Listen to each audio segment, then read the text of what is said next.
Hello everyone and welcome to today's Performance Assurance webinar.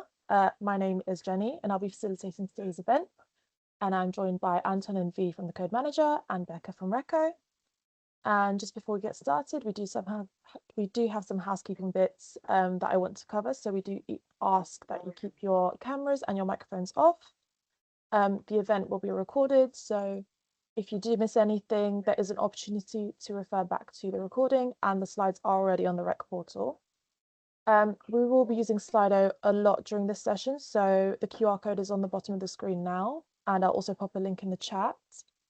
And if you do have any questions at any point, just pop it into Slido because there will be opportunities for a Q&A. So I'll give everyone a minute to scan that QR code or follow the link that I'll pop in the chat now.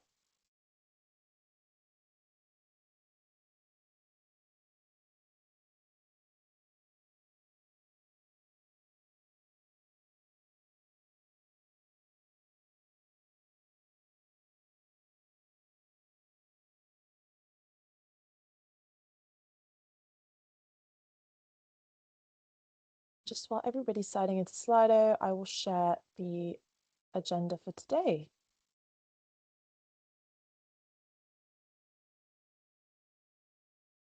So as I said before, we do have a lot to cover, so I will pass over to Anton. Hi, thanks for coming. We've put together what we think is a useful agenda for you. And as those who've been to a few of these, you should see a general improvement in the level of interactivity. I guess we're interested in providing information, but we're also interested in getting a steer from you. We have committed to a standard format in each of these to make sure we cover the key bases and then deep dives in specific areas. So I just wanted to say this is based on a pre-read that was submitted in advance, so you can kind of follow along at home if that's useful, or perhaps you've used it to think about any questions you might have. But the thing that we want to put up every single quarter is a checklist, just so people know what the key activities are in the quarter. So this is broken down by the key service user categories, and just highlighting it's important for suppliers, DNOs and service providers to submit data every month, to review the dashboards to make sure that you understand how it looks like you're performing, and that if there's either something urgent or at the end of a quarter, we will issue performance assurance techniques based on that if there is a need. Obviously, if there's no need, we won't do that. And that quarterly process is probably a key thing to factor in. That we should highlight that the performance every month contributes to an annual rating. It's not published. It's not a Christmas publication or anything like that, but that applies.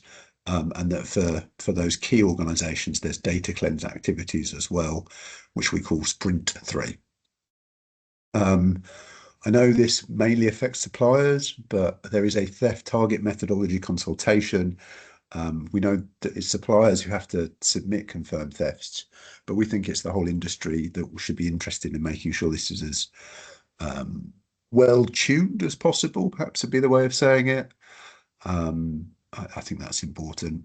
I talked about the annual rating before. There will be work to engage and refine our thinking on the annual rating for next year, coming in the coming quarter. And for service providers, they report we report on their performance every month to PAB and take relevant action. So I just thought that was a really good one-pager for what people might need to do based on their party role. If we click on to the next, we've tried to structure all of these webinars around three things that we think organizations are interested in from a performance assurance lens. The first is, do I get the services I expect for the money I spend on rec services? So you all contribute and should expect a high level of service as a result. How is the rec improving things for me? All of this work should result in improvements to you directly, as well as to the consumers that you work with. And what do I need to do? Kind of a slightly more slightly more practical thing, but I think it's really important we're clear about the areas that specific organisations need to do. I think that's really important. If there are other things that are interesting to you, do let us know, because we want to make this as useful as possible. It's time we're all investing. So we're going to cover a couple of things today. We're going to talk about metering. I'll be talking a little bit about that, and I'll be supported by a colleague from RECO. We'll then talk about MHHS, and there's interactivity all the way through. So if we can move on to the next thing. So this is about metering. It's all about how the REC's improving things and our strategy for better overall outcomes in metering. And I guess the first question is, why is this important? This is really, really important part of the REC, and it's really important to consumers. Getting the right meter data and getting these processes running smoothly is really important. It helps consumers. There's lots of reasons on the slides. I'll try not to go through every single word, but I think that's the key thing. High quality on-site metering is, if anything, more important because it directly relates to the safety of the public. And it also is an area where the REC can centralise something to make it easier for everybody else to drive that core purpose of interoperability and doing things centrally cheaper than lots of different organisations doing things different ways. So if we just dive into this a little bit more, and again. So I'll try and go, well, before we start, a little bit of fun. How familiar are you? How aware is our audience so that we go at the right speed and pick on the right details? Hopefully you should have this as an active poll. So this is a test of how good, yeah, there we go. There we go. Okay. Okay, so we've got an audience who think of themselves mid-level. I do know some of the people on the call. I think perhaps there's some British understatement, and if you were American, you would call yourself an expert, because I can see that there are experts. There are experts on the call. Okay, that's really helpful. Oh, here we go, and someone felt empowered. Perhaps knowing uh, knowing the group here. There's a bit of understatement there, but I will take that as a steer to make sure I communicate appropriately. Okay, if we go on to the next bit, that's really helpful. So I think it's important to start about where are we, and the performance assurance strategy that's existed since the start, really. We're intentionally data-led. We intentionally have a data-led capability, and this is to try and reduce the overall burden on organizations, but also, retail markets are really dynamic. We shouldn't be waiting a year to go and look. And data-led processes are much more adaptable.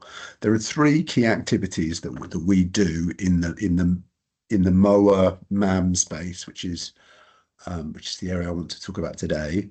One is using central data to assess process compliance. The other is using party data to assess process compliance. And then the third is combining central party data to assess process outcomes.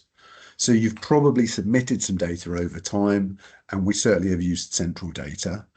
This is also supported by upfront qualification processes. You can't really tell if someone's doing the right thing if they've never done it through data.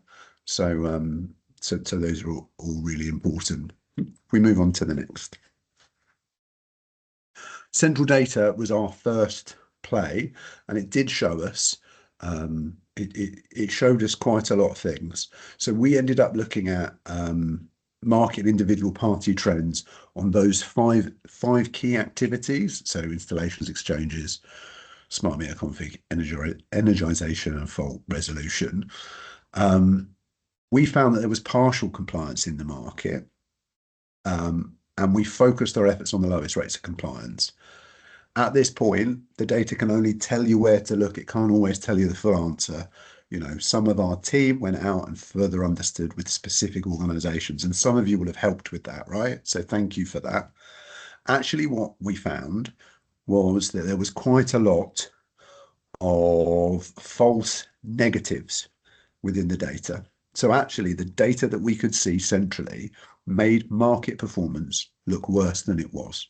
Now, I'm not saying market performance is perfect, but it looked like there were some significant market problems that weren't there because many organizations were using various forms of communication, and it was very hard to correlate them across the different, I don't know what you call it, across the different methods, channels.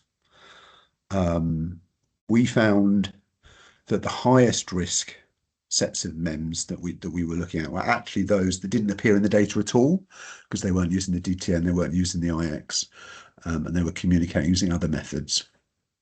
This meant we had to adapt our strategy. So I think the next slide talks about the next thing that we did and what we found. We then asked for party data to help us understand performance, and we appreciate those who submitted that. I do appreciate that that is significant work for you. We focused this on what the rules are, naturally, because we can't measure people against kind of random things. They need to be what the actual rules are. And one of the things that we got was a key piece of feedback was it was very, very challenging for MEMS to report actually on their compliance on the actual transactions. They didn't tend to store and think about the transactions in the way it's recorded in the rec. They tended to store the outcomes, which makes sense. If I was designing a computer system, that's what I'd do. Once you've got the message, you've processed it in your application. It was hard for them to kind of unpick that. We looked at this at various different processes, but one of the areas we looked at in particular was unresolved faults. There are probably a range of things in the rec that it's not about whether you do them or not, it's about making sure it's done in a sensible time frame, and I guess faults for a consumer is one of those. You can't be expected to be notified of a fault and resolve it immediately, but equally there probably is a reasonable amount of time before that should be resolved. We did find that the number of faults at month end was probably higher than we anticipated. And we did find that there were some outlier organisations. We worked with those outlier organisations on rectification plans. And one of the things that I have been told as feedback for our team is we're not always that visible where we do this with specific organisations. We're probably much more visible when we see something across the market and progress that through the change process, but less so where we're looking at individual organisations. Now, there clearly needs to be some level of confidentiality in here, particularly where things are still being worked through. But I wanted to share that was the key outcome of this set of information. We did have some concerns in the way this data was played back to us, but also, as I said, some sympathy with the organisations who provided it to us. In that we're asking for something that could be quite difficult. If we move on to our next thing that's been going on since. Actually, it precedes the rec, but for us, since CSS go live, the third part of this was a further activity in gas, which was the CDSP reconciliation. This is an annual reconciliation of the outputs. So we've talked a lot about the processes and seeing if they're working and seeing if we're getting to the right outputs. And this involved reconciling not quite 20 million MPRNs to see if the metadata maintained by the MEM and the central gas register were consistent. They could be consistent and not right, but if they're inconsistent, it does ask whether certainly one of those has to be wrong. We did find that there was quite a lot where there are inconsistencies, even on quite a simple set of reconciliation, like nearly 30%. So that's 5 million MPRNs. That is a lot. So on that basis, we realised that we had to do something that, I don't know what the way of saying this is. We had to do something that was sensible. We could not just replay this back to industry to directly fix, but we needed to make sure we understood what the causes were and started working out where Reco and the code manager could fix some of those causes as well as some of the outcomes. So those who are on the CHIG earlier in the day will have heard discussion of one of these, but there was a suite of 4 rec issues to tackle this I-1096 to 198, which came out of a working group with gas mams of how could we improve the situation, which hopefully will go through and work and be further refined until there are changes that can help address some of these processing issues and help prevent any further degradation. We have said, though, that these are really important data items and they probably do need to be gradually cleansed at an appropriate rate, and included some of this cleanse within what we call our data cleanse sprint 3. So if we move on to the next thing, thinking about where do we want to go next, if I look at our work over the past, I think it's been about 3 years, what do I see? I see process work that tells us there are process challenges, but doesn't easily or cheaply for organizations tell us how to pinpoint and address them. I see outcome work that has worked and starts to make a difference for both for both metering providers and the consumer. I think we need to focus on fixing the underlying issues, but also working on the techniques that are most effective. So we need to improve and consistently digitalize processes. We need to establish effective mechanisms to assess data quality in both fuels. I think it's better in gas than it is in electricity. We need to year on year improve the quality of compliance and assurance. And that should ideally involve us focusing on smaller and smaller sets of problems and being more precise, and therefore all of us being more efficient. But I think we want to also broaden the focus to make sure it covers all of the right areas. So one of that, for example, is the the map ID data item, which we're trying to get some information on so that we can then check whether it's correctly populated and drive improvements if that's required. We clearly can't do all of that all at once. That's a multi-year strategy. So we want to think about how we do that. So if we go over to the next page, this is the best visual of how to do this.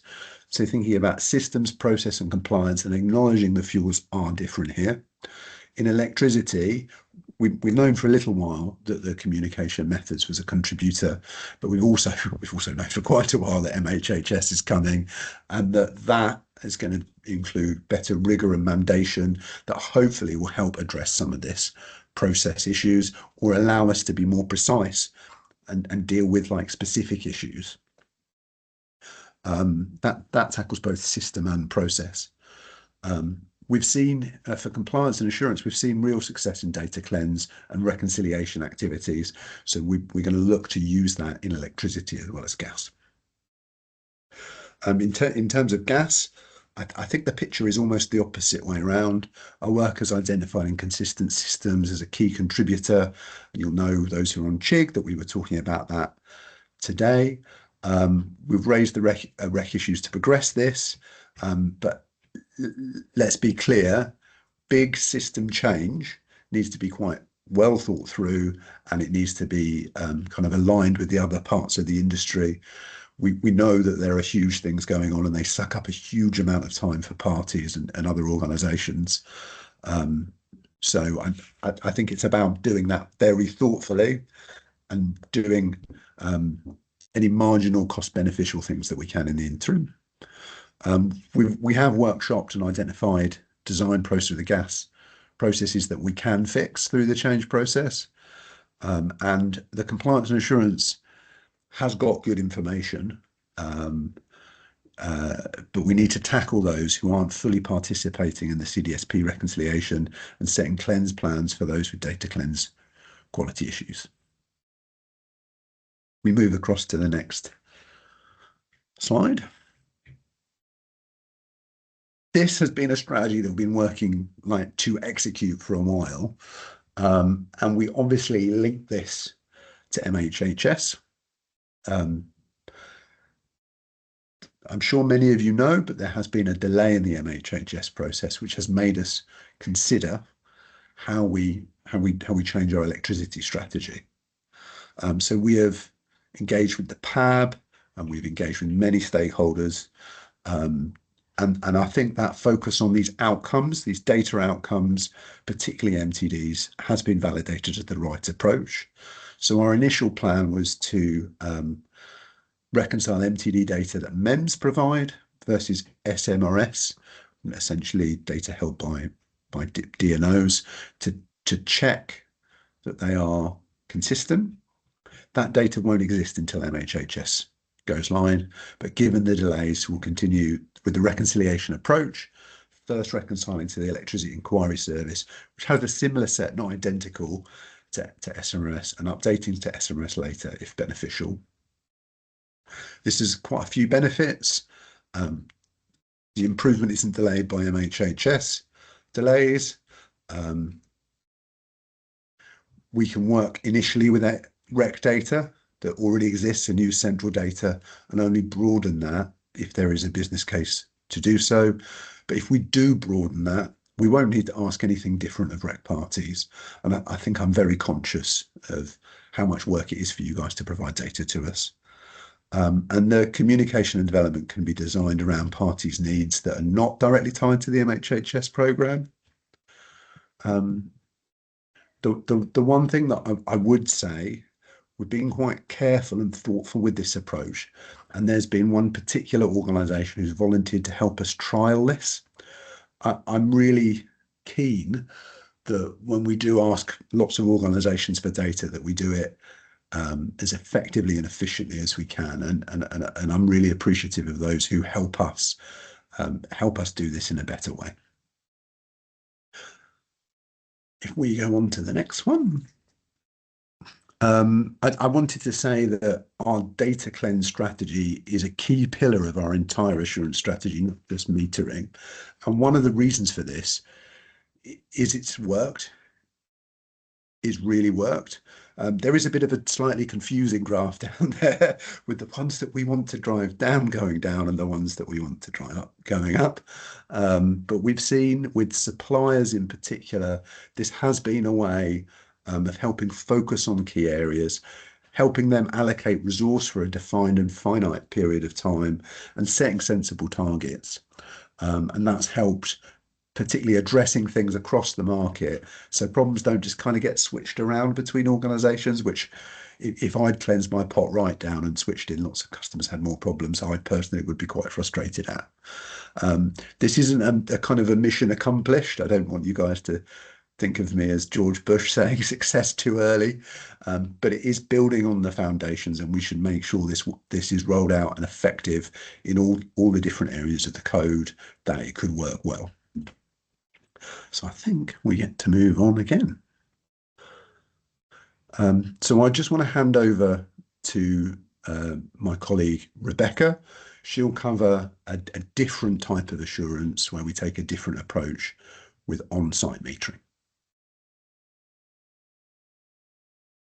Hi everyone, thank you Anton. So just want to briefly introduce myself. I am the new metering service delivery manager at RECO. I came to RECO in this newly created role to give more focus on metering in August of this year. And you know, metering is definitely in a challenging position, but over the last few months I like to think that I've made some headway. So just to run through some of the things that and improvements that we've made over the last few months. We now have a REC wiki article. If we can move on to past the title slide, that'd be awesome. Thank you. I'm not going to read out everything verbatim because I don't want to bore everyone, but we do have a new REC wiki article on the metering entry assessment guidance. And one of the key bits of information there, which I think everyone will find really useful, is clear timings around the audit schedule, all of which will also be included in a link to that article from Wilcox for all new market entry communications. Wilcox have also revised their pre-audit comms, content and frequency. And in November, they set expectations with all parties who are due an audit next year to indicate when their audit is due, which moving forwards is going to be an ongoing annual communication each November.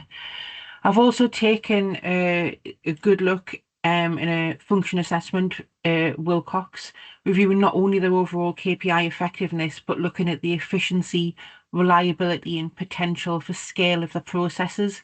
Metering has a huge scope for change and improvement, and we just need to ensure that our service providers are ready for that potential change. Following on from that, I've also completed a deep dive of all of the audit reporting that RECO and RPA have received, dating back from April to 2023 to date, as well as identifying some very minor data inconsistencies, which Wilcox resolved very, very quickly. We've also drafted reporting enhancements around that. These have been demoed to Wilcox, who are happy to take them on board, and they're actually doing a parallel run of the enhancements this month. Wilcox have also arranged for a system improvement in their system that holds all of the audit details audit form, and that means that we can now access bulk data on all completed audits, which means that both RECO and Performance Assurance and the Code Manager have new opportunities for insight and improvement. From the initial review of the parallel run on the report this month, there were no issues. I'm really, really pleased to say. And now I'm working on with Wilcox to develop the report and further to take into consideration the new bulk data around the audit results. Once we're both happy with that, we are going to do a formal change, which we hope to have done before the end of this year. Following on from that, my focus for the remainder of this financial year continues to be the effectiveness of the metering audit services. Key priorities being to continue working with Wilcox to improve the reporting and insight, so we can highlight further opportunities for improvement and support the implementation of R152. So if we can move on to the next slide. So I've completed a wider review of the metering landscape and identified areas outside of audit that have the potential for improvement. Whilst the metering priorities for the next financial year are not yet finalised, I do have a greater appreciation of the scale of the challenge that is metering. Some of the things that I'm wanting to look at and have started to look at are the metering audit survey. So the link for this went live in April, and this comes out once an audit has been completed. And whilst the feedback volume has been quite low, I'm actually really pleased to see that it was mainly positive, with an average score of almost 9 out of 10. However, the gap to a perfect 10 does highlight where there is still scope for improvement, particularly around the audit questions, which leads neatly onto ComCop. So that gap to a perfect 10 clearly stems from the current ComCop's effectiveness. R152 is ongoing to address this, and we anticipate a significant revision to the audit questions as a result. In these revisions, we will not only take the opportunity to ensure the alignment with the planned reporting enhancements, but it also means that we will consider the direct feedback from audited parties off the back of that audit survey. Once we're confident that R152 is delivered as expected, we also plan to revisit the ComCop accreditation logo with a view to a measured implementation and usage in a way that aligns to certification status, just to give people the opportunity, once we have a ComCop that everyone can be happy with and proud of, to have that accordant display of accreditation to go with that. We've also received a significant volume of feedback in relation to the effectiveness of safe isolation providers, the SIP role, which, if we go on to the next slide, then I'd just like to cover that in a little bit more detail. So because everyone may not be familiar with the background of the safe isolation provider, that just to give a bit of an overview, in June last year, that rule was introduced into the REC through a couple of change proposals, the objective of which was to streamline the process of de-energising and re-energising supply points, allowing REC accredited MEMS to perform these tasks independently of suppliers. That aimed to support with the installation of the low and zero carbon tech whilst addressing coordination challenges and delays. As part of a suite of overall improvements to the REC change process, we used these changes as a pilot of a post-implementation review, a benefits realisation approach, to determine the effectiveness of resolving the original problem. Code Manager has provided a report to RECO that focuses on SIP implementation, qualification, participation. It does look at the associated REC changes and the overall engagement, but in touch on broader governance issues, it was primarily focused on those two specific changes. So as a result of that, Reco and the Code Manager were looking to progress several key recommendations. Some of the highlights include further improvements to the rec change process, enhanced accession advice and guidance, and engagement with trade bodies, other code bodies and DESNEs. And I recently had a very good conversation with the change team around that kind of engagement, and they're looking to make it immediate changes to have much better engagement around those processes on any future changes. Thanks. That's everything from me. So I believe we have something a little bit more engaging to follow up with, Anton. So those of you who saw the homework in advance will have seen that we plan a couple of interactive sessions. If we slip on to the next slide, hopefully some of these will be quite straightforward, but this is probably the one that requires a bit of thought. We want to make sure we tailor our work to the areas that you guys see, that see as most valuable. I think that's quite important. So we've put what we think are 12 really important areas, and we'd like you to prioritize them kind of in an order. So you might say, let's just take the list as it is, and safety is the most important thing and level of guidance is the least. But you'll be able to go on to Slido in a minute, hopefully, and prioritize this, and we would then hope to see some insight from that, and maybe have a discussion.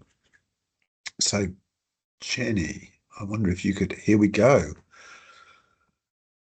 So there is a link in the kind of chat if you want to click there if you've not been in Slido on your browser. We'll give people a minute just to rank those, because I think there are quite a few. So we'll give everyone a minute to rank those, and yeah, we'll circle back to them.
So I think it says at the top that 2 participants are still, 6 now. So I think we'll wait until that stabilizes a little bit.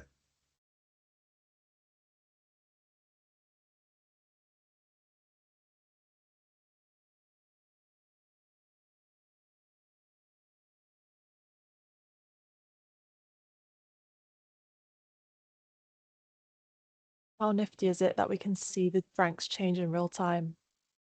I might be a nerd, but I'm finding that quite interesting right now.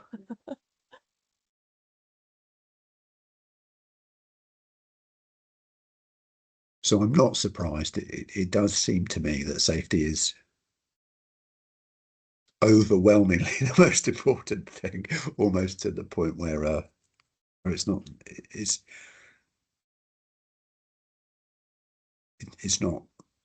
Yeah, perhaps it was a bit of a fake thing where we very strongly expected that to come first. But actually, I do think it's interesting that faults is very high up here.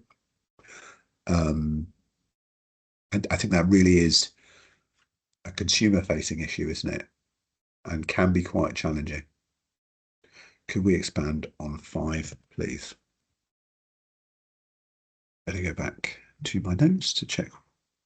Do you mean back office processes by any chance? Is that what you mean?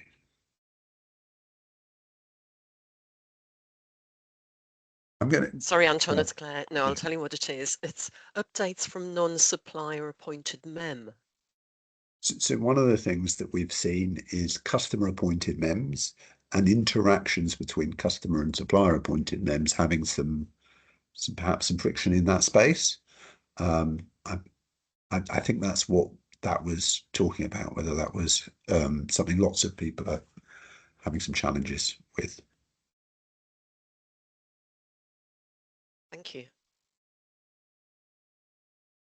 So I'm pleased to say that this is very similar to how I would have ranked it. Perhaps that's more confirmation, but faults, qualities of MTDs, and making sure that information is shared quickly. Those do feel very, very fundamentally within the vires of rec, within the kind of scope. It's interesting that flow data lost in the process is quite low down, because that seemed, I guess it seemed annoying. So I thought that might have come up a little bit lower. It's notable that the bottom two are accreditation, isn't it? In terms of two different versions.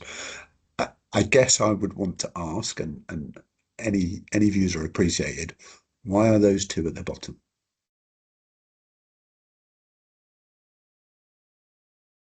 Please feel free. I do like discussion, so please feel free either to put your hand up or come off mute. Hi, Colin. Good to see you again. Anton. Yeah, hi, Anton. Yeah, it's second meeting of the day. I mean, I actually rated level of assurance higher, so I'm also a little bit surprised that that's not higher up the list. But unless parties feel that it's very easy to get confidence about level of accreditation for meter services, I don't know. But from personal point of view, I think what's been really interesting about this session has been it's given a bit of a window into the audit processes that are applied to MEMS, which maybe don't have as much visibility perhaps to suppliers as they should do. So yeah, I think it's interesting to see that work that goes on, and I think suppliers have got a stake in that, and it would be good to, yeah, I think it's good we're looking at that today, and it'd be good to continue to do so. And also, as I know we've discussed it before, making sure we're clear on the division of responsibilities between suppliers and MEMS on the smart metering front, and that it's clear how the ComCop audit processes are applied to those two different constituencies, I think, because that can get quite confusing. Colin, I think that's really helpful. I think we'll probably take that one away because I don't know, but we definitely need to make sure we're clear on that. Yeah. Yeah, no, I think that's really helpful. Helen, you had your hand up. Yeah, just to give my rationale, I ranked accreditation at the bottom because I think it's not that it's not important, but it's fine. It works today. Yeah. Don't focus on it because it isn't broken. Whereas I ranked faults first because I think faults is broken maybe, and there are improvements to be made there. So I ranked my list in terms of where I think improvements could be made rather than what's most important, because I think you should. That's where you should prioritise. So I really appreciate that. The reason I asked a question on assurance was to try and differentiate between, like, it's fine, it's working, and it's not important. Maybe we're doing too much. I was trying to, or it's not. That is the key differential we need to make. There is a lot of stuff that happens through energy codes, and there's lots of people all trying to improve them all. But at the macro level, we can't do everything all at once. It just swamps industry. We need to be thoughtful, don't we? So hopefully, I personally was going to take away the people are broadly, metering assurance broadly okay. Claire. Thank you. Not to answer that point, but just to pick up on a point that Colin made, please. We too have got concerns as a MEM, and I think I've been on calls with Colin before about not the allocation of responsibilities in this SMEs audit, but it does cause confusion as to what perhaps the supplier is expected to produce and be able to evidence that sometimes clearly belongs quite wholly with the processes that the MEM runs. So the Yeah. supplier is being asked questions on those and has no choice other than come to the MEM for it. So we've got concerns. If there is to be a discussion on it, I'd happily participate in that, please. What we're trying to do is make it as effective as possible, as efficient as possible, without involving too many people unnecessarily.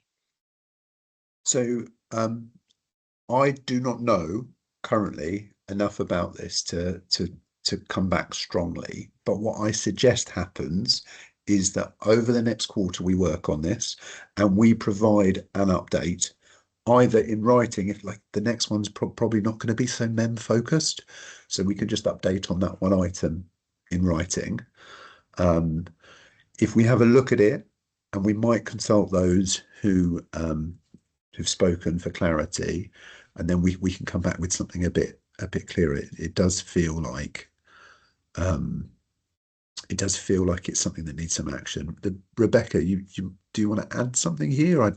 Not that you must, but So just to confirm, Claire, we have briefly discussed that in the past. I know that you had expressed concern where sometimes you'd be asked to produce the same evidence multiple times when you've already produced it for a direct audit of the MEM. So it is definitely something that is on my radar, and it is on the list. As I mentioned when I ran through my slides, metering is a huge challenge, and it is a wide and sizable beast, but rest assured, I haven't forgotten about it, Claire. It is definitely on the list of priorities. Okay, I know where to come. Thank you very much, Rebecca. cool. Well, I think that was quite a rich conversation. I'm open to other reflections or challenges or comments, but if not, I propose we move on. So back to the rest of the homework. I feel a little like a teacher today. We wanted to look. We have two more questions that were flagged in advance. The first one is how can we better engage MEMS in the assurance activity and make it overall more valuable? Noting that we've just said some of the "if it ain't broke, don't fix it" type comments.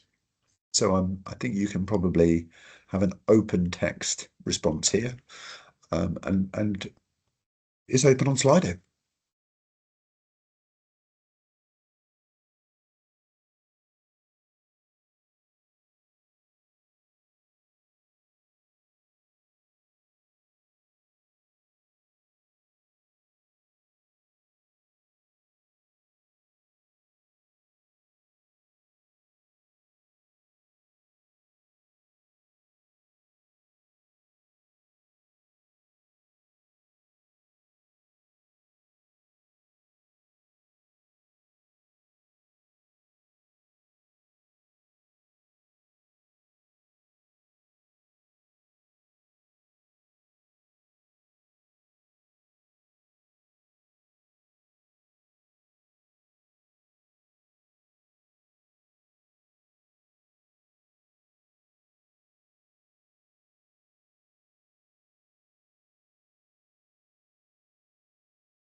Work on.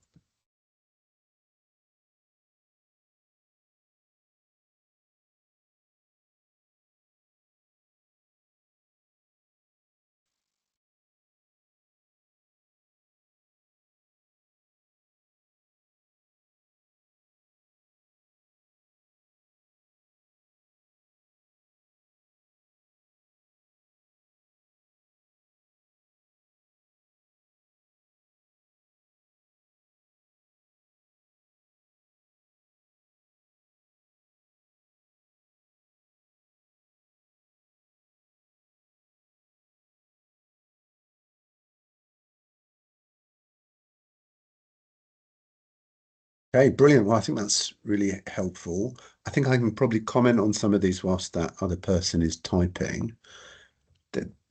I'm really, I'm really happy that the message is don't overcomplicate it. And also to deliver some of those activities, those one-on-one meetings, the proposed activities that we plan on working with Reco to secure. I think they would be very valuable, and hopefully we'll be doing that soon. So yeah, that was Claire's. The process seems to work, but why fix? Okay.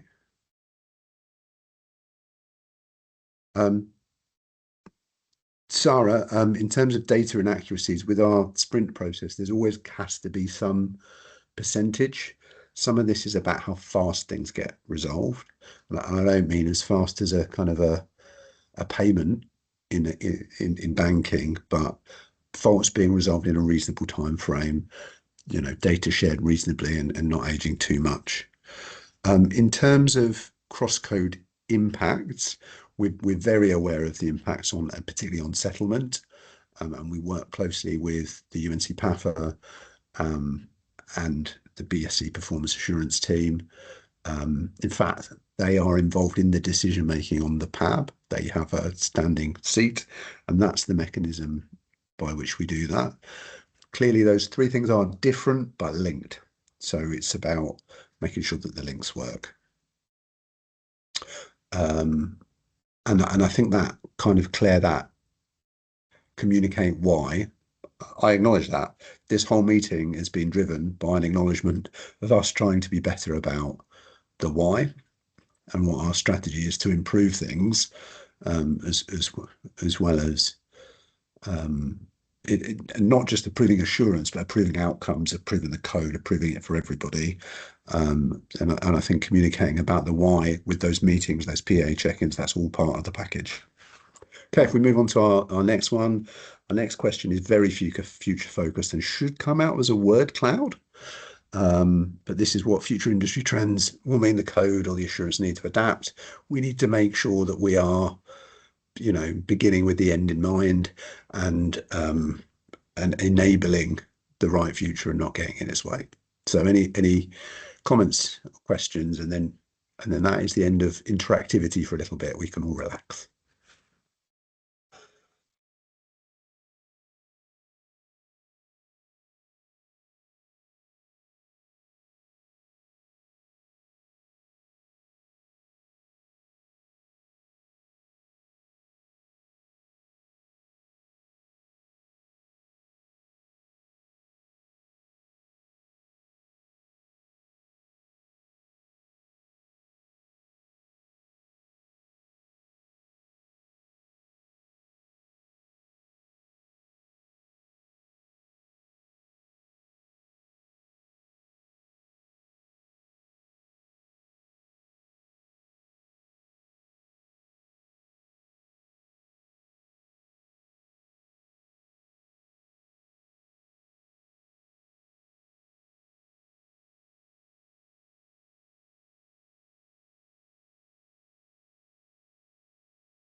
Anton, sorry if I can just say mine's broken up for some reason. Mine should have read changes to some existing comms methods used to connect to the meter and sunsetting of others.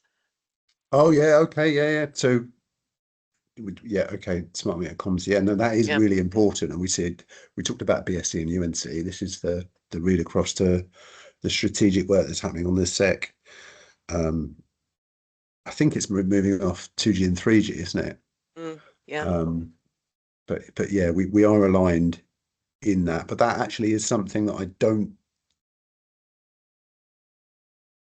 The reason we ask you these questions is to be able to think better in future, right? So that's been really helpful. So smart services are clearly important. Flexibility is the big one that is in my mind, and I think we'll fundamentally remake the rec and change it significantly from how the MRA and the SPA were. and I think that's the sunsetting that you were talking about, Claire. New infrastructure, cost and speed, AI in assurance to reduce party effort. So AI in assurance is possible when there are large data sets. And I think large data sets have to come from parties, either through keying them during flows or through providing them. So I do think if that's where people want to go, we can get there. We do have those capabilities. But perhaps we would call it machine learning instead of artificial intelligence. But I think that's what that question is driving at. But that is important. I think comms methods is coming up pretty clear, isn't it? Pretty clear. Yeah, Anton, I just wanted to point out that there are a few answers that are slightly longer for the word cloud, so I'll mention them now. Like you mentioned, the ending of legacy comms methods will result in a surge of faults. And there's also one on stakeholder advisory groups need to be listened to steer activity. At times, it feels like we're not working from a strong evidence base of issues. Okay.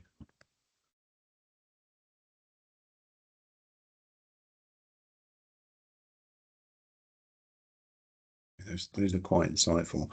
Unfortunately, we've asked you to be incredibly insightful, and I'm not as able as I often am to immediately answer on these.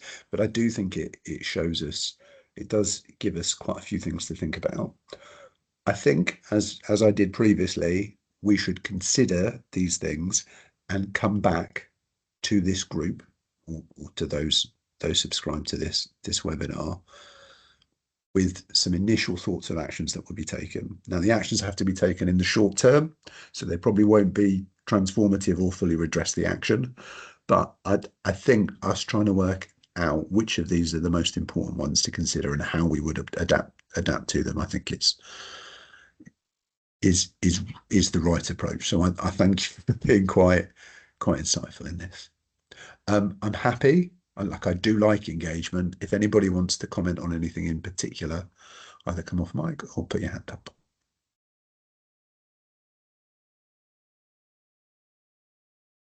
Oh, the only thing that I wanted to do, because we're about to finish the metering section, is just address a couple of things that came up in the Q&A, if that's okay, that Alex raised. It was a little while ago. I think there was some similarity in that comment that Jenny just made. So I'll read the first question out so it's clear. So where's the quantitative evidence for the initiatives proposed to help understand that we're getting value for money where there is consumer impact?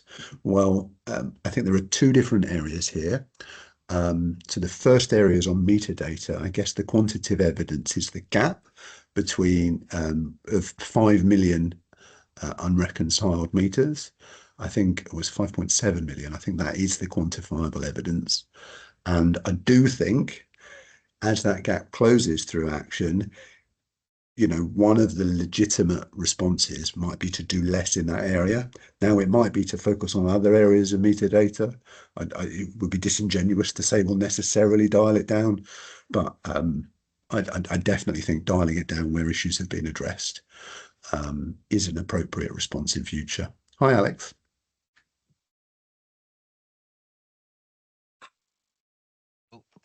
I'm off mute. Yeah, thanks for the right to reply, as it were. I think just using that as an example, Anton, we had millions of records where meter serial numbers were mismatched. Yet the rules that we allowed within the RGMA baseline that were adopted allowed for fuzzy matching and encouraged fuzzy matching to ensure that extra service CDSP didn't incorrectly reject. And I think what I don't see is evidence of consumer harm. Now, if there was, 10% of complaints are as a result of fuzzy matching, so we need to fix these millions of anomalies in meter serial number, I get that. But it feels like we're fixing data for data's sake rather than the consumer's sake. So I think when you say where should you be prioritizing, I think for me it's always evidence based on genuine consumer harm. not. Well, I think there's two types of harm. A consumer harm is really important. I think the other one is pushing kind of work around the industry by not when people switch. I think that is a genuine harm, or inaccurate settlement data, which doesn't really directly affect consumers, but does affect different market participants. Both of them are really important. I do think there is a presupposition that inaccurate high-level meter technical details will mean that the lower-level technical details are inaccurate too. That is an assumption that hasn't been validated through data. And To I do think that that's would my ask, that we to do validate and quantify before we go pursuing these things. That's the ask. to do that, we would require all of this data to be provided to us, and there is a balance, right? So I was on a call earlier with Colin, as everyone heard earlier. There are different views on the extent of information that should be provided to us, and one of them is that we should work with detailed data and be more refined when we come to you. And another view is that it is expensive for organizations to provide information to us in a standard format. We have to tread that path. We tread that path with the PAB, who scrutinise and challenge us. I do think there is probably a future where that that gas CDSP reconciliation is more advanced and refined, so that we can, as I said, focus on other areas. But I do think there is a balance between those two stakeholder views that need to be kind of reconciled. And I do think the idea that 5.7 million meters have inconsistent information, I do think that does require that is looked into. But yeah, I think, Alex, overall, if you were to ask me, I would be more on the precision. We probably won't agree on point. those. I think there's, for me, there's a level of proportionality that actually, if I can't see, if I'm not getting evidence of harm, then I don't need to deep dive into it. But that's, I guess we'll have different positions. Yeah. Equally, other organisations say that they won't provide us more information without the evidence. It's a bit circular. So we think this is the proportionate response at the moment. I would prefer to give you more precise and useful information to cleanse on. I definitely would. And it's trying to take that step by step. I think, Alex, your other question is, where can I, as a party, see the results of your investigations? Yeah. So you talked a lot about engaging with MEMS and understanding these MEMS through the meter data, but I've seen nothing that says you've done this work. I don't know the scale of the problem and how you're engaging with people that potentially, I'm obliged both through license and through rec to work with as agents of mine, but I've got no visibility of those engagements. Is there somewhere I can see that? Sure. I think at the current position that there isn't. Yeah. And we've done this through performance assurance techniques directly with the metering provider. I guess on the metering accreditation there is, the ultimate sanction of withdrawal of accreditation is that is a serious thing that we would have to have if we had to do that, and that would be visible. In fact, organizations would get notified of that change. I do think, Alex, you hit on something that we are thinking about and probably need to develop, and that is seeing MEMS as providers to suppliers and suppliers having an information need there. I don't think that we have the full answer now, but I do think that we need to consider that. We haven't put MEMS into the annual rating process yet. We may never, but we certainly will consider if that would be an appropriate way of doing it. I guess the things that we consider are the level of information we have, making sure it's consistent across different organizations, making sure it happens at the right frequency, things of that nature. So it would require a little bit of thinking and work, but I do acknowledge that information need, Alex. Yeah, Thanks, Anton. I think it's just some general market trends. I think that MEM RFI where you talked about certain outliers, it would be good to know that actually in responding to all jobs or whatever it was, in the market you see, there's an average of 80% within SLA. There are 3 outliers that are significantly worse that you're having conversations with. I don't need to know who they are. There are and there are 3 outliers the other way that are absolutely smashing it. Just so I can almost benchmark my view of the market. If you're doing this work for the industry, it'd be great to have that visibility, so I know that it's not unusual. So we have some of that information that were presented in the annual report, Performance Assurance annual report, and there will be another one in April. There was probably more content on it and switching than metering, is the honest truth. But no, I do acknowledge that information need. Appreciate it. Thank you. Thank you for the question, Alex. And I think we're going to move on, just because we're slightly pressed for time. I think we'll move on to the next section.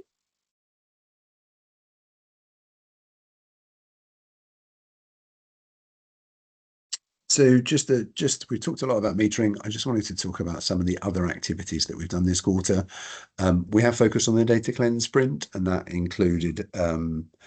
has included some metering relevant data, but also data that suppliers have to cleanse, particularly in support of the MHHS program. We've also tried to improve some of our approaches as well as documentation. So market entry documentation has been clarified, as has some of the performance assurance documentation. There's been a review of our assurance approach of market schemes, and these are activities run by Reco and the code manager, such as TDIS, PM, the prepayment meter levelization, and the market stabilization charge. I guess in a similar vein to some stuff that's coming on later. This is a service that you should expect happens at a high level, and you are kind of affected by the submissions of others, and therefore need confidence that this information is accurate and processed appropriately. So we've developed a more refined approach there. We've also, alongside some of our change colleagues, worked on data access requests. This is making sure that rec data is used when it's appropriate and is protected against inappropriate use, with the PAB in particular taking decisions around that. We've also undertaken some quarterly PATs. Many of these are focused actually on switching, with a forward-looking focus on switch objections. I think that's the priorities. I think we've gone to the next one. Thinking about what's coming next. We're thinking about theft a lot in the coming quarter as we set up for the next year. I'm sure you've seen there's a lot of change in that space. We're contributing to many critical changes and actually identifying ways that the code can be delivered better. We talked about that objections focus, and we're thinking about how we can enhance and better communicate and engage with the industry on the annual rating approach. Moving on. Thinking about what do I need to do? I think I'm handing over to V at this point. Yes, thank you very much. So when we had presented the new format for these performance assurance webinars, we'd set out 2 topics that we'd be doing a deep dive on in the December webinar. First one, Anton and Rebecca have already taken us through. The second one is on the market-wide half-hourly settlement program. Before we start with the information broadcast, I thought it'd be a good opportunity to just take a bit of a sense check around the room to see how familiar people are and how involved people are within the MHHS program. So I guess, Jenny, if you start the poll, please. Thank you very much.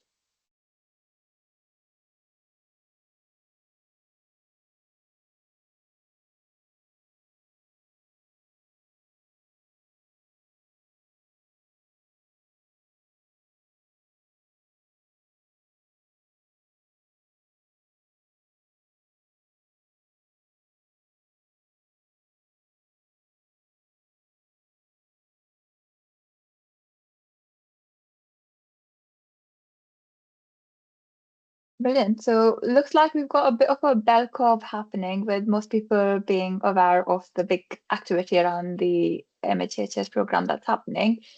The purpose of today's update will be, I will be taking you through some of the key pieces of information that all people should be aware of, also pointing you to different sources around where more information is available.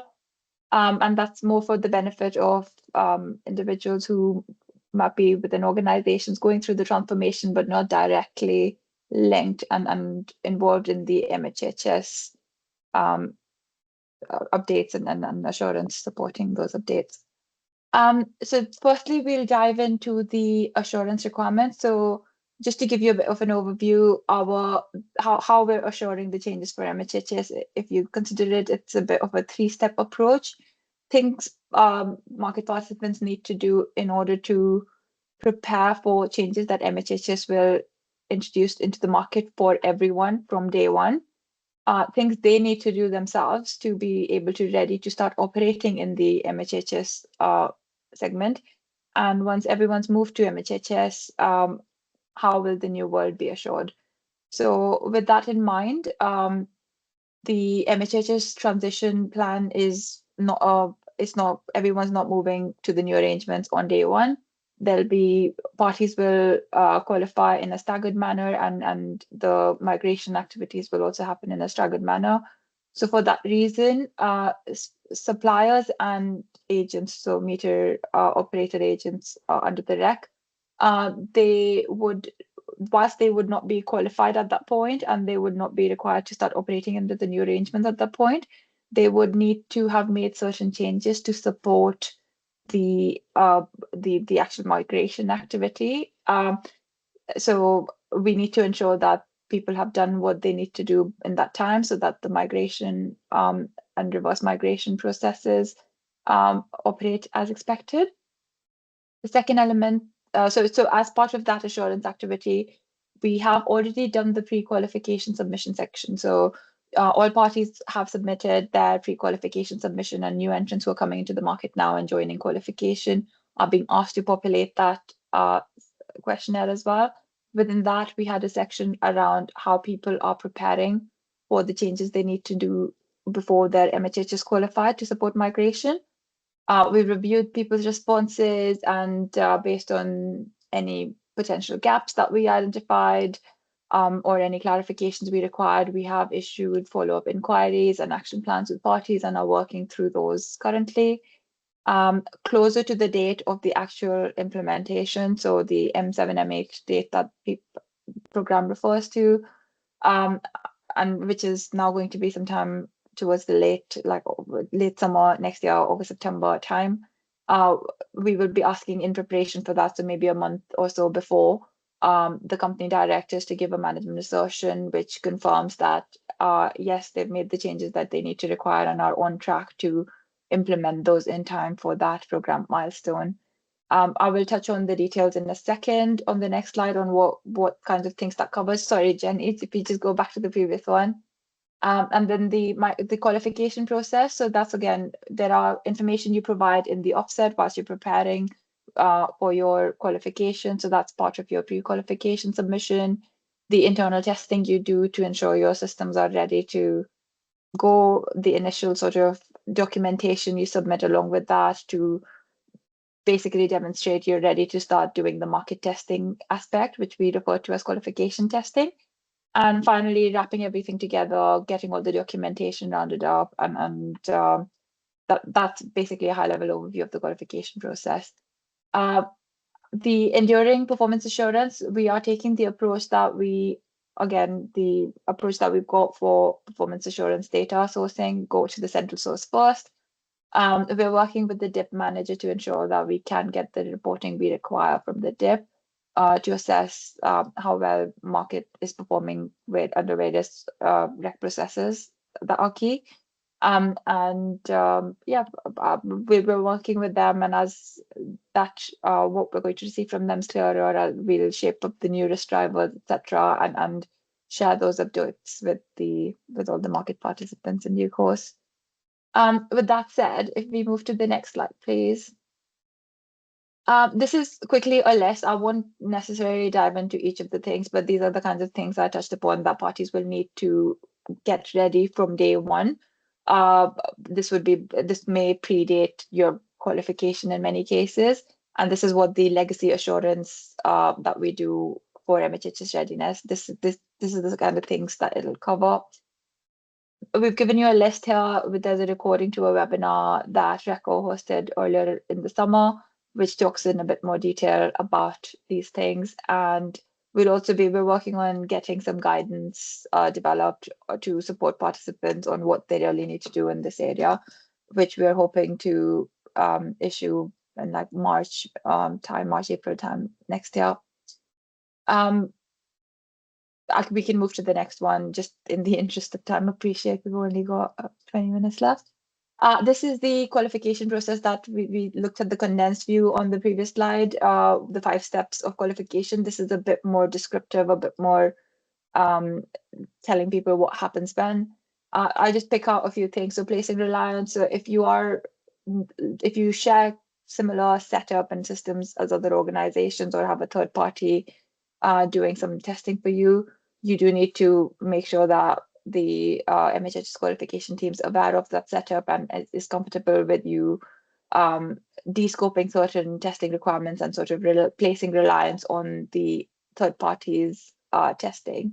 Those arrangements should be agreed and like assessed by the code manager before you start doing any testing or start de-scoping any tests.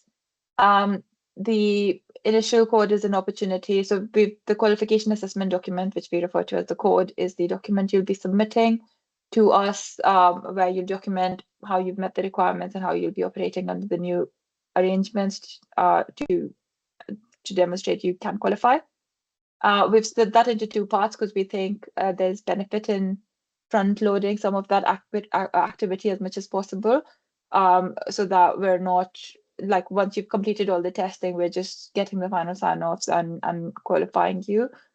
So I would encourage all parties that when you are completing your initial code, try and put in as much information as possible, because that will only help us ensure that as soon as you finish that qualification testing, that final code submission review and the code sign-off can be fairly quick. So, I mean, MHHS qualification, so a record manager will be qualifying suppliers and DNOs and meter operator agents, and suppliers and DNOs would also need to be qualified by Elexon. The service activation piece would come after qualification. So once you've had your qualification approval, your DIP onboarding sign-offs, you would then be moved into the service activation piece, and the program will be managing any sort of migration readiness activity, which would be outside the scope of qualification. So that's a quick summary. The qualification approach and plan document gives a lot more detail into all of this process. So I would recommend everyone have a read of it if you haven't already.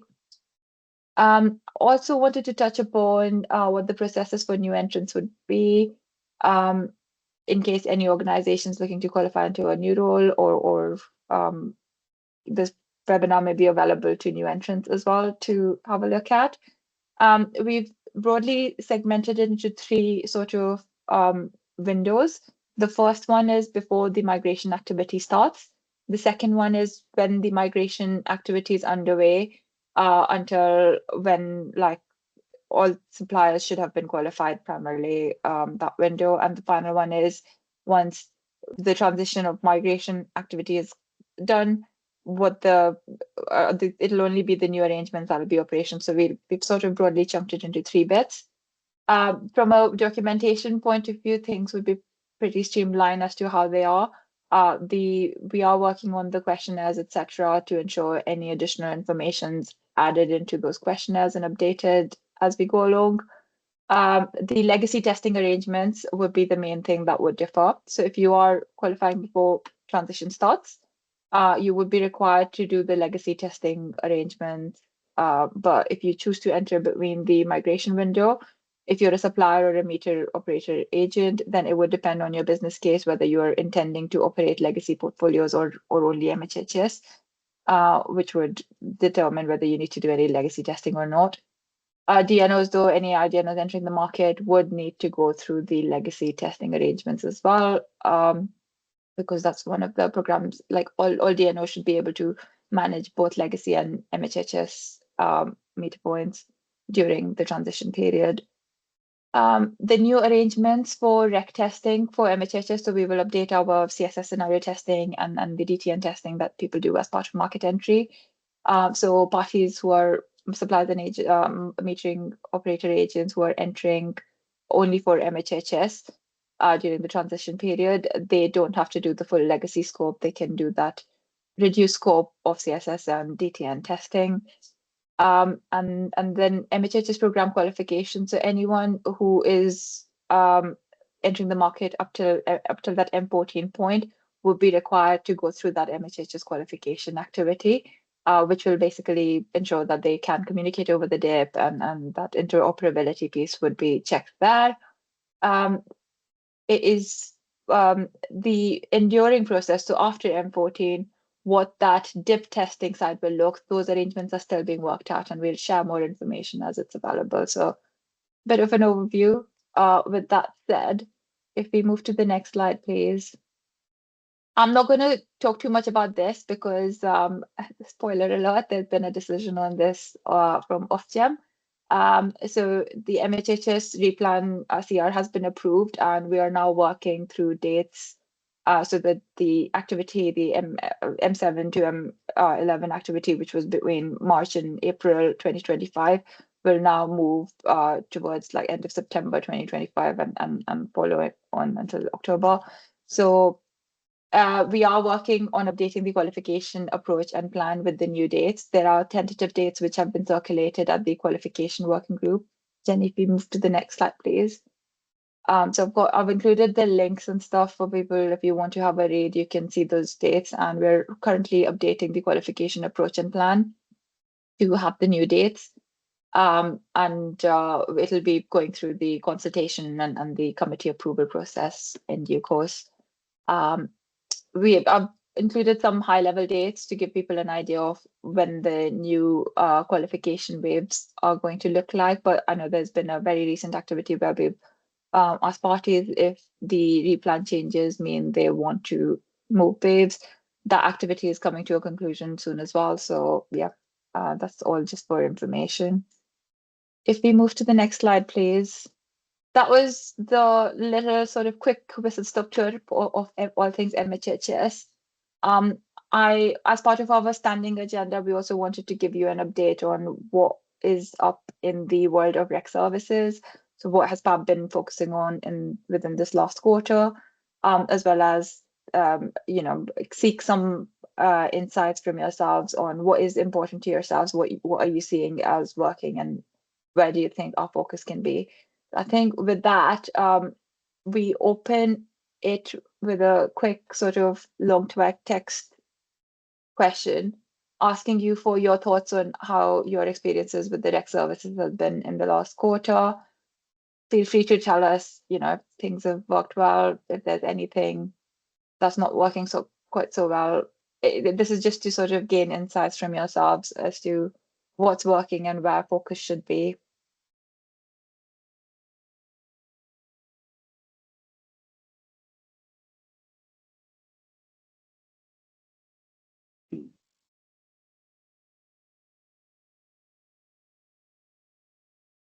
So I'm guessing the first ones around quick resolutions are indicating towards the switching operator, switching service desk.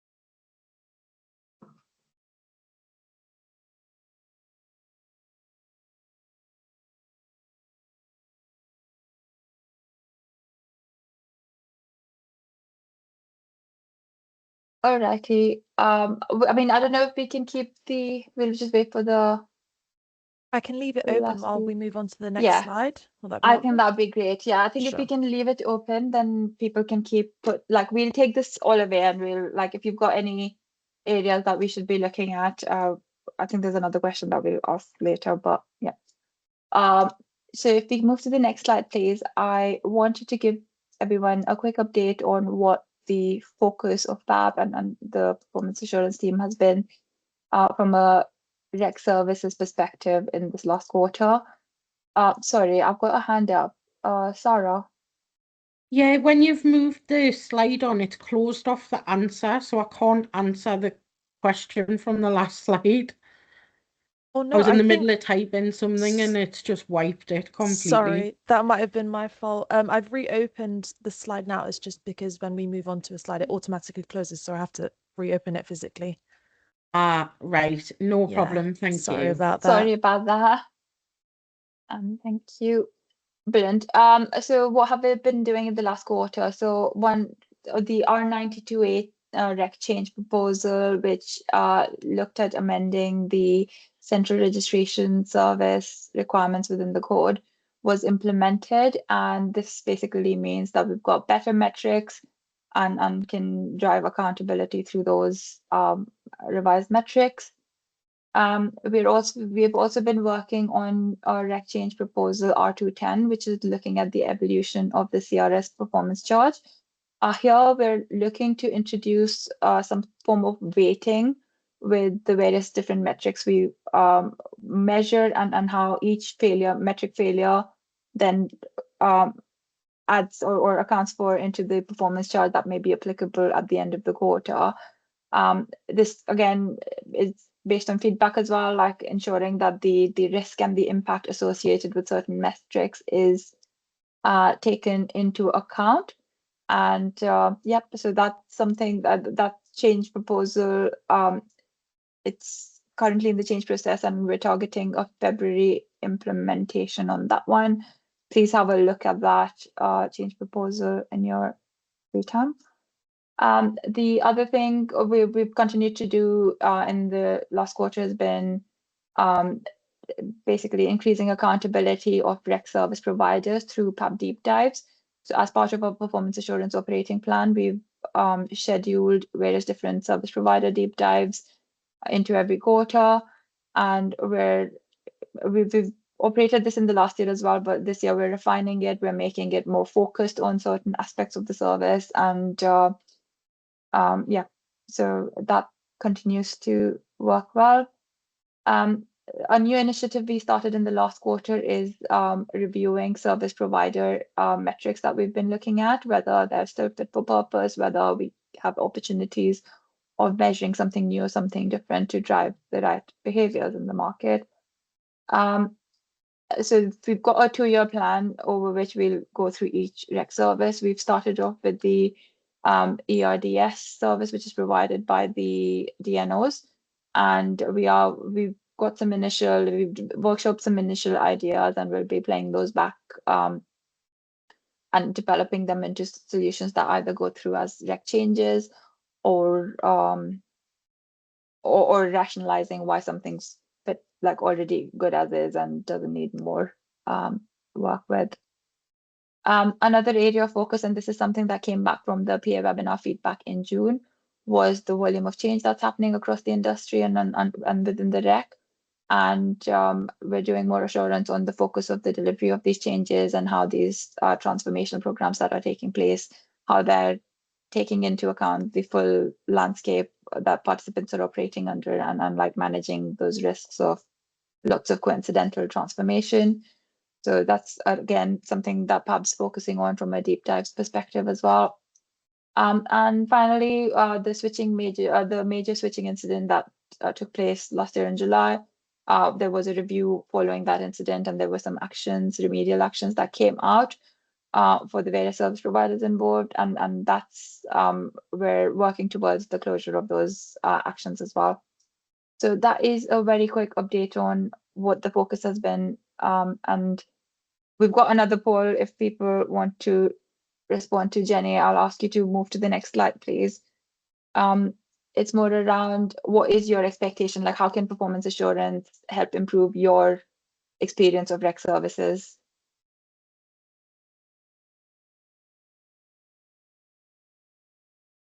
And just to note, while people are typing, that this is a word cloud question, so short, concise responses are extremely helpful because it helps build the cloud.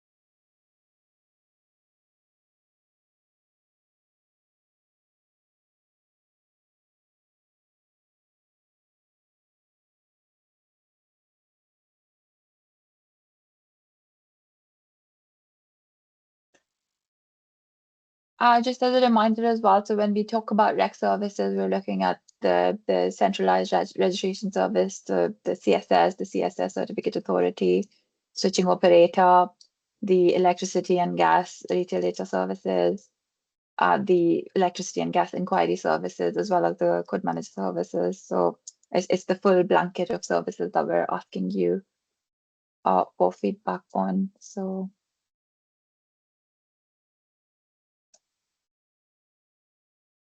Brilliant.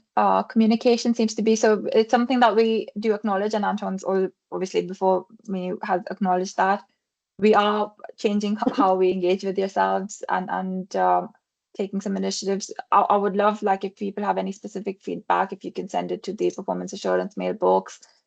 We'd be keen to hear what's working and what's not quite working still for yourselves, because yeah, I think one of the most important things for us to be effective in our role is parties knowing what we're doing and why we're doing what we're doing and when.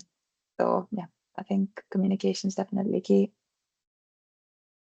Brilliant. With that said, Jenny, I will hand over to you to close, and thank you everyone.